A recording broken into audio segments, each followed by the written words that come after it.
Welcome to episode 2 of Interviews with Educators. My guest is again the wonderful Katrin Brait, and Katrin is a facilitator and community builder who has many years of experience supporting families and schools with their children and the decisions all around schooling.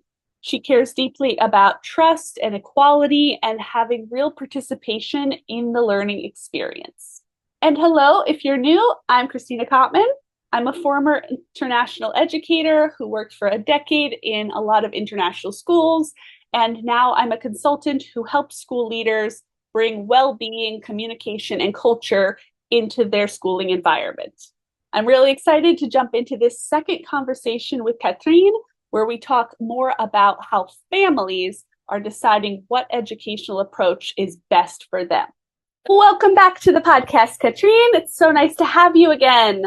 So in this episode, I would love to talk a lot about your work with families. So can you give us an introduction to some of the work you're doing as a facilitator and community builder, specifically around helping families decide where should my child go to learn?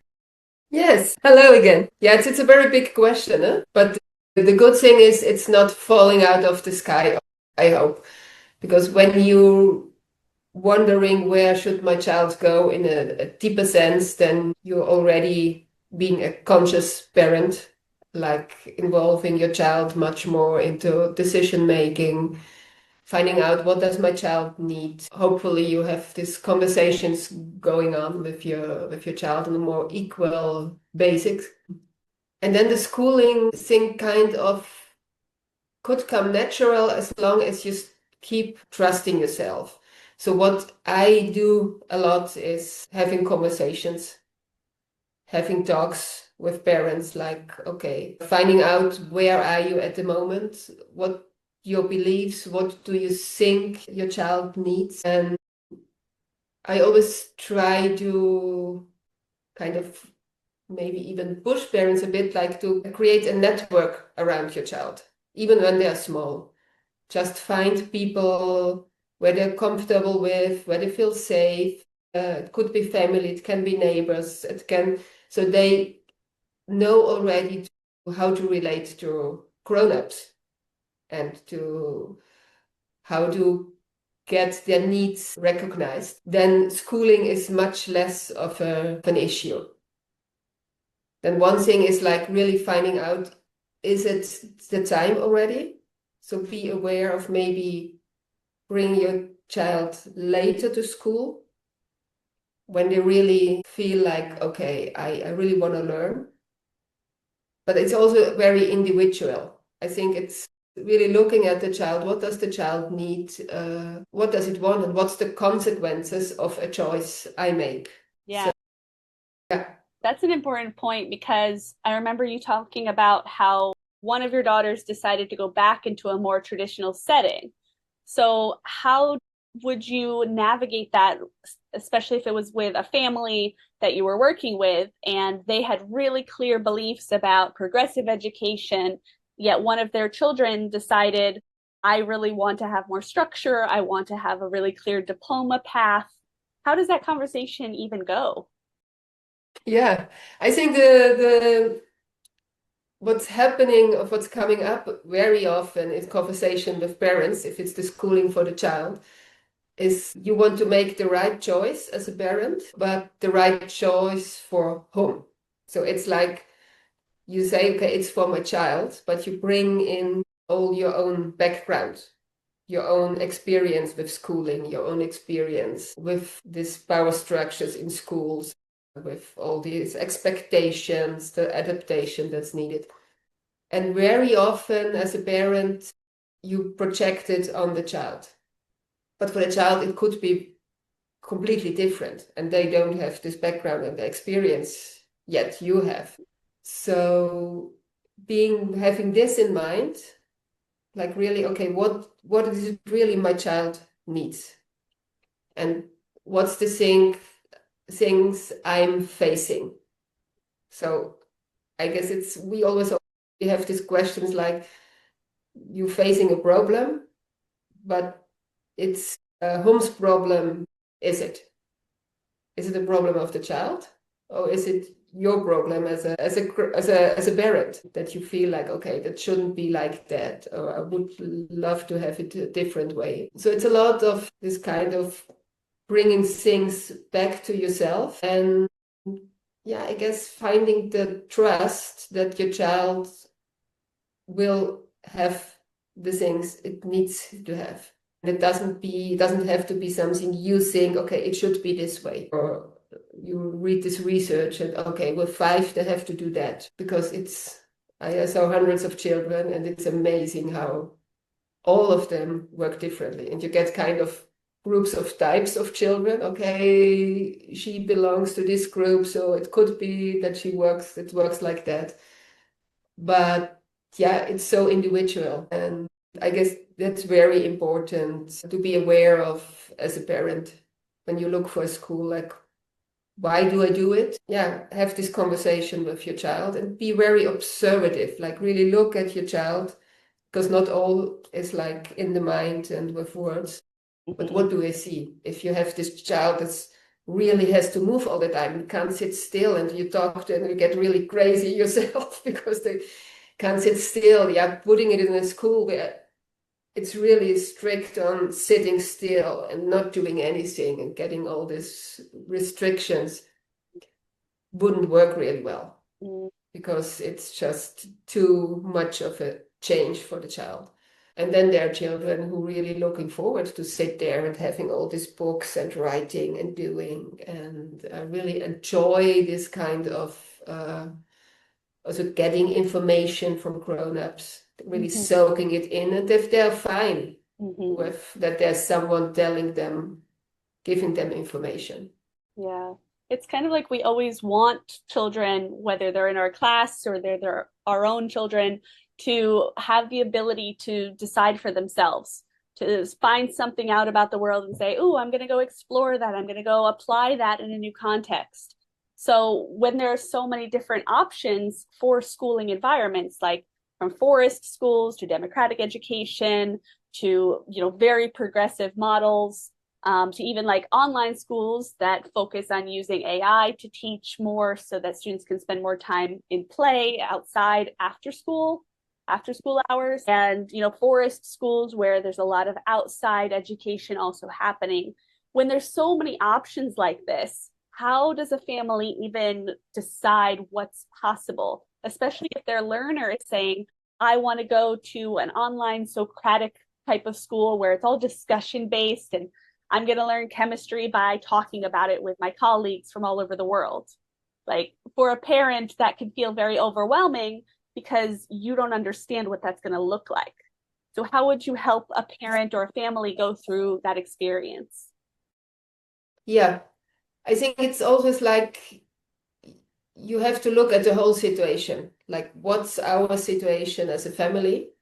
What do we choose for as a family? And you bring this further with schooling, because you could say, like, with younger children, homeschooling would be great, because then they can keep up the playing, the connection to the parents. It's still very strong when they are young, but not for every family is this possible or even wanted, because some parents, they say, okay, I can't handle that. And that's taking away this judgment, what's right, what's not right. When I was with parent groups, easily this kind of fronts can occur. Like, okay, the homeschooling parents and parents who have their own business and working a lot, and then what's better? And they get this kind of really aggressive discussions. No, but it's better that you show your child that you work and that you choose for yourself. And I said, yeah, but it's much better that you show your child that you're there for them and they can have their own space.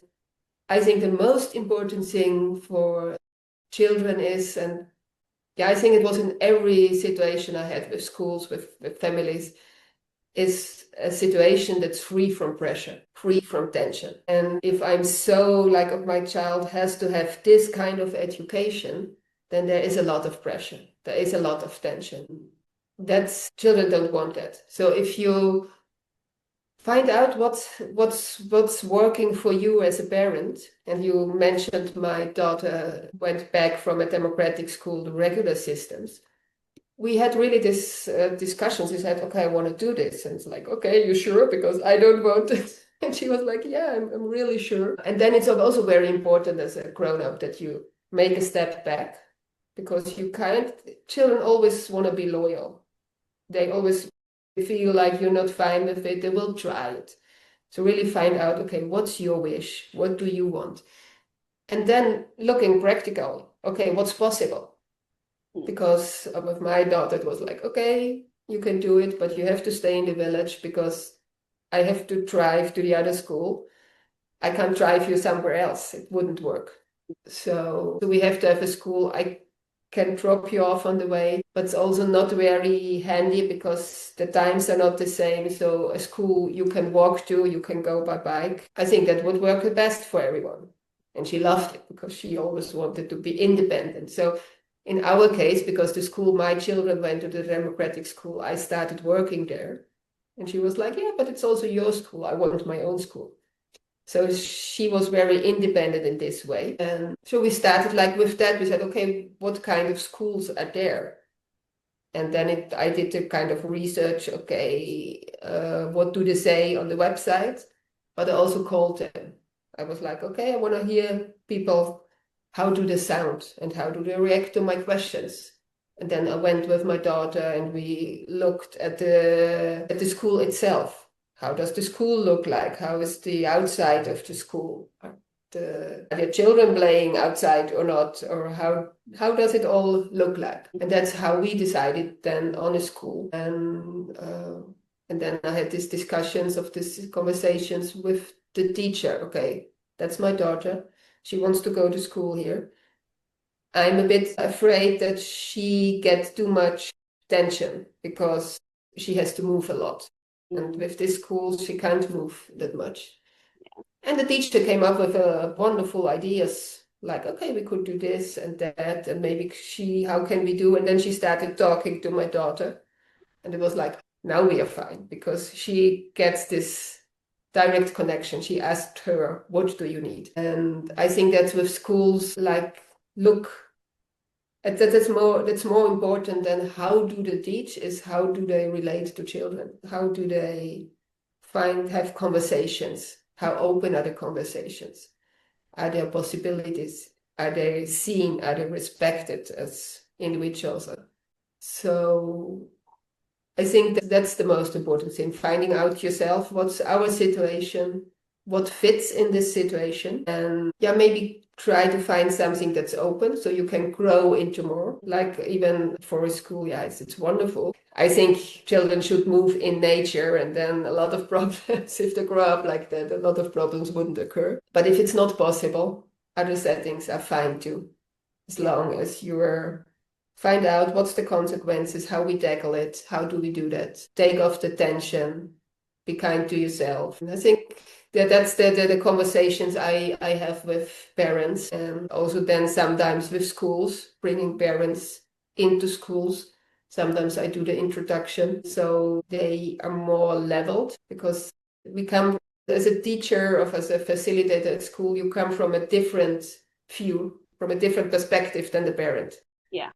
And you want the same for the child, but you talk different languages, and then it's getting very like you get this clash, and it's not necessary, because if I know as a facilitator, okay, the parent needs to assure me that your child, if I need to assure as a facilitator the parent, your child is safe, and I know what I'm doing, and I give you information so you know what I'm doing, it's much easier.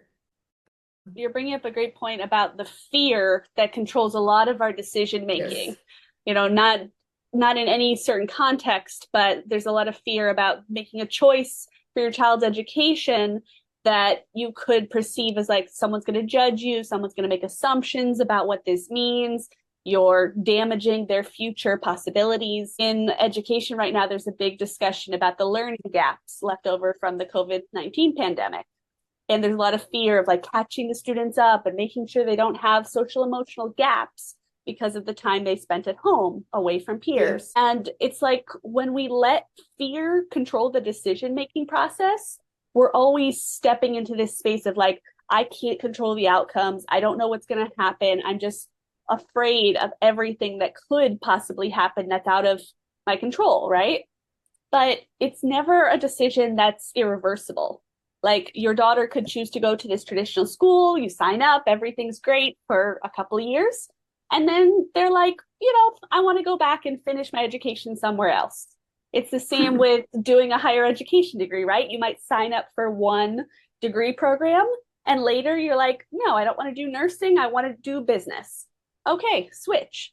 Nothing is as permanent as it seems. And I think as soon as we get helping families understand the specifics of what it looks like to like actually go to a democratic school, actually speak to the teachers, you start to realize a lot of assumptions that you have about what they believe and what I believe. It's actually kind of just a myth because we really just care about the child having a great learning experience and growing in a healthy, supportive space. So that kind of brings me to thinking about how schools will set up this idea of safety by measuring the grades, measuring with tests, measuring with a lot of information sent out to parents. And I'm just curious what your take on that is. Like, as a parent, what would you want to notice about your child and their learning experience that might not be coming through as something on the paper, but more about the relationship that the child is showing to you? Yeah, I think the all this testing in schools and the grades, like grading a child is, yeah, I always try to be a bit nuanced, but with my experience and my age, it's really like it's really destructive. It's because actually the now, and it's so all over the place, it doesn't say anything anymore. You have a degree and maybe you have very good grades, but if there is no story for you behind it, like if you had this kind of struggle you went through as a student and you find a way through it and you grow with it and then you manage to get these good grades, then it means something to you. If it's like, okay, I figured out you want me to know something, and if I say the right thing, then I get the good grades. For some students, that's really, really love to find out, okay, I'm very good in that. So then it can mean something, but most of the times it's really not about yourself. And then you get this disconnection. And I think you said this COVID, this social emotional thing. There is no social emotional connection with the grades. And if you have really good grades, then at least you show that you very well adapted or that you very smart in some ways, but most of the times then you have good grades on one side and no good grades on the other side. And that's also something like making equal grades for gymnastics or for arts. It's like, how do you measure that? This boy at school, he was amazing with his body, like he would go over walls and everywhere. And then he went to a regular school when he was older. And he really struggled with this gym part of school, and they gave him very bad grades. It was really like so very often it doesn't say a lot. Everything in school is built on this grades. So you have to learn the children to get good grades. You have to prepare them for tests. What's happening is that we missed, and because we're so focused, maybe that's the point I want to make. Like as a parent, we're coming from this society. So that's our imprint we have. And so there is this unconscious way, or maybe even conscious idea, okay, I can leave them maybe a bit free, but they have to have these good grades and they have to have this certificate. So they are happy in life and they can thrive in life and they have a good income and they are safe, because that's it. We want them to be safe and happy. And learning doesn't work like that. So like you said, it doesn't matter if you switch schools or switch educations, because you take the learning with you if you do it consciously, if you make choices. You learn something, you find out, oh, I don't want to do this, I do this. And maybe you switch very often and then you find out, oh yeah, this switching is not very working very well. Or maybe it works for you. I don't know. So it's like this idea of there is this one way and this one job you can have. It never worked for everyone, and it certainly doesn't work in our times anymore because we don't even know, like with AI coming in, everything, there's so much changing in a very rapid way. So I think having this in mind and finding the trust that my child will be fine and trusting myself, I can see if my child is fine, and having a good relationship that okay, my child will talk to me when she is not fine. I think that's the most important thing. And it can be hard. Yeah. And that's like it's not easy, like staying in this trust. And that's also what I want to help parents with my own experience and with this experience I had with very, very many families and children. You can trust them. Yeah, beautifully put. You definitely can. I think that's where it kind of diverges, right? The families understand their child. You know what your child's moods are, you know their personality. In a schooling system, it can be really hard to build those relationships over time. And I think that's what we're going to talk about in the next episode about how schools can move towards more values-based education, more humanizing education practices, because there could be more models in education that are better suited to support the needs of children than they currently are. You know, we're talking a lot about the traditional system, and there are definitely some things to improve, right? Yes, I think for all of us, like I said, because our society, there's so much pressure on everything. And the stress, that's the problem. Pressure is not the problem. The problem is that our system creates stress.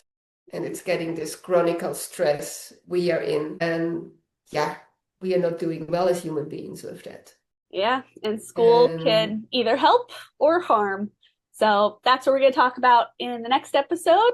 And I hope that any educators or advocates for change in education who are listening will join us over there for episode 3.